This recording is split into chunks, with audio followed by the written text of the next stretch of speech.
नमस्कार, मी Bhagyashree Mohite. C news महाराष्ट्राच्या दुपारच्या बातम्यांमध्ये आपलं स्वागत आहे. सर्वप्रथम नजर टाकूया आजच्या ठळक घडामोडींवर. आपल्या दादाची दुःखद बातमी कळाली. आपल्या आदरणीय अजितदादांची बातमी कळाली. ते मनाला पटतच नाहीये. अनेकांना संपर्क केला, सगळ्यांनी सांगितलं, पण चॅनलवरती पण सुरू आहे, तरी पण विश्वासच बसायला तयार नाही की दादाचं अपघाती दुःखद निधन झालंय म्हणून. दादा म्हणजे खूप आता राज्याची खूप मोठी हानी झाली, खूप मोठं नुकसान झालंय. असा नेता होणे नाहीये.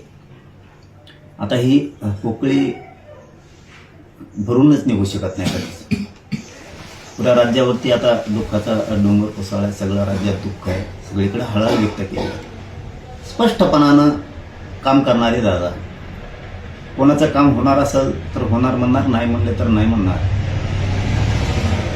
सगळ्याच लोकांचं याच्यामध्ये नुकसान झालंय. सगळ्याच सर्वसामान्य, सगळ्याच सामाजिक प्रश्नाची जाण असणारे, म्हणजे सगळ्या जाती धर्माच्या लोकांच्या सामाजिक प्रश्नाची जाण असणारे दादा, ती खूप मोठी आता हानी झाली. सगळ्या जाती धर्माचे सामाजिक प्रश्न सोडवण्याचं काम दादा करत राहायचे. ते नुकसान आता कधी भरून निघणार नाहीये. खूप मोठी हानी राजकीय सामाजिक झाली. महाराष्ट्रातच नाही तर देशात असा धाडसी निर्णय घेणारे असे दादा पुन्हा होणार नाहीयेत. की खूप शेतकऱ्यांपासून सर्वसामान्य सामाजिक सगळ्या जाती धर्मांच्या लोकांचं खूप मोठं नुकसान झालंय. आपल्याही समाजाचं खूप मोठं नुकसान झालंय. खूप मोठा सामाजिक राजकीय आधार दादा होते सगळ्यांचा. ही बातमी आत्ताही पटतच नाहीये. दादांचं अपघाती दुःखद निधन झालंय म्हणून काय बोलावं काय कळतच नाहीये. दादा नाहीयेत, दादाचं अपघाती निधन झालंय, या बातमीवरती विश्वासच बसत नाहीये. खूप खूप मोठं नुकसान याच्यात झालंय. खूप मोठा आधार राज्याचा, आपल्या सामाजिक राजकीय सगळाच खूप मोठं नुकसान झालं. महाराष्ट्राच्या दृष्टीनं अतिशय दुर्दैवी दिवस हा आजचा सकाळचा उजाडलेला आहे. स्वभावाने जरी आमचा दादा फटकळ होता, परंतु मनाने मात्र त्याचे कित्येक पटीनं निर्मळ होते. याच्यामुळं त्यांचं बोलणं हे जरी क्षणिक वाईट वाटलं, परंतु ज्या माणसाला फटकळपणे बोलून पुढे वाटं लावलं, त्याचा पाठीमागून फोन करून त्याचंच काम करणं हे दादांचा स्वभाव होता. आम्ही अतिशय दादांच्या जवळ राहिलो. अत्यंत जवळून दादांना आम्ही ओळखलं. परंतु दुर्दैवाने असं काही होईल हे स्वप्नात सुद्धा पाहिलेलं नव्हतं. कामाच्या बाबतीतही दादा आणि सगळ्याच बाबतीमध्ये दादा असणारा हा माणूस आज या ठिकाणी आमच्यातनं गेलाय. हे अतिशय दुर्दैवी घटना या ठिकाणी घडलेली आहे.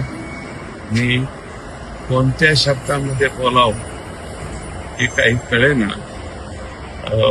मी भावपूर्ण श्रद्धांजली या ठिकाणी अर्पण करतो. भावना अत्यंत वेदनादायी आहेत. नियती एवढी कठोर आणि क्रूर असू शकते का, ही असा माझा प्रश्न खरं तर ज्या वेळेला ही बातमी टी व्हीवर मी बघितली, ऐकली, त्यावेळेला मनामध्ये पहिला प्रश्न आला. एक अत्यंत कर्तव्य कठोर, शब्दाचा पक्का, दिवस रात्र या महाराष्ट्राच्या विकासाकरता, भविष्याकरता, भवितव्याकरता धडपडणारा नेता आणि दिवसातले 24 तास सुद्धा कमी पडतील इतकं काम करणारा नेता हा दुर्दैवानं आपल्या सर्वांच्या मधून आज निघून गेलेला आहे, हरपलेला आहे. मी सुरुवातीलाच माननीय अजितदादा यांना भावपूर्ण श्रद्धांजली माझ्या कुटुंबियांतर्फे, शिवसेना उद्धव बाळासाहेब ठाकरे पक्ष विधिमंडळातर्फे आणि माझ्या पक्षातर्फे संपूर्ण महाराष्ट्रातर्फे मी श्रद्धांजली अर्पण करतो. अजितदादा हे अत्यंत रोखठोक व्यक्तिमत्व होतं. अजितदादा थोडे तामशी होते, पण तितकेच मनानं हळवे देखील होते आणि तितकेच शब्दाचे पक्के देखील होते. आज ते आपल्यामधून निघून गेलेले आहेत.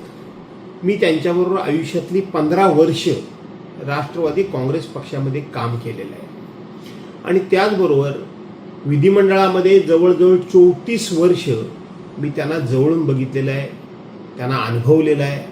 त्यांचा स्वभाव, त्यांची वागण्याची पद्धत, त्यांची काम करण्याची हातोटी ही मी जवळून अभ्यासलेली देखील आहे.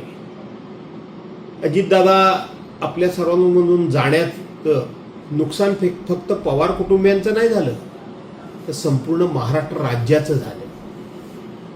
महाराष्ट्रातल्या प्रत्येक नागरिकाला, पक्ष कुठलाही असू द्या, पण त्या पक्षातल्या माणसाला कुठे ना कुठेतरी असा एक हळवा कोपरा, हळवा विचार होता की अजितदादा एक ना एक दिवस या महाराष्ट्राचे मुख्यमंत्री झाले पाहिजे, असं प्रत्येकाला वाटत होतं.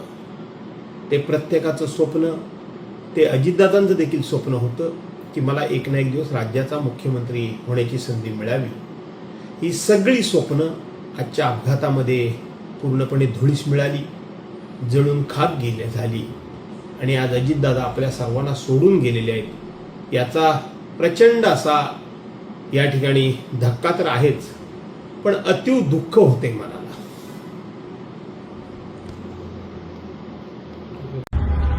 नमस्कार. आज सकाळीच एक अतिशय वाईट बातमी कानावर आली, ती म्हणजे आता अजितदादा आपल्यामध्ये राहिले नाहीत. खरं वाटत नाही की आता अजितदादा आपल्यामध्ये नसतील. मला आठवतं 2009ला जेव्हा मी पहिल्यांदा निवडणुकीत उभा होतो, पहिले नेते जे माझ्या प्रचाराला आले होते ते अजितदादा होते आणि आता जेव्हा आमदार झालो त्यावेळेला सुद्धा सभागृहामध्ये माझ्यासारख्या एका नवीन आमदाराला कुठे काही कमी पडायला नको यासाठी त्यांच्या डिपार्टमेंटमधून माझ्यावर नेहमी लक्ष असायचं. काही गोष्टी न मागता पण अजितदादा देत होते. असा दिलदार माणूस महाराष्ट्राच्या राजकारणातून, समाजकारणातून निघून गेले. हे कधी न भरून येणारं हे नुकसान महाराष्ट्राचं झालेलं आहे. त्यांच्याकडे बघून शिकणं, सभागृहामध्ये त्यांची एक शिस्त आणि शिस्त पाळण्याची एक पद्धत मी बघायचो. खूप काय शिकायला मिळालं त्यांच्याकडून, खूप काय अजून शिकायचं होतं. पण अजितदादा आपल्यामधून निघून गेले. मी मनापासून त्यांच्या कुटुंबियांना ह्याच्यातून सावरण्याची शक्ती मिळू दे ही ईश्वराकडे प्रार्थना करतो आणि अजितदादांना श्रद्धांजली देतो.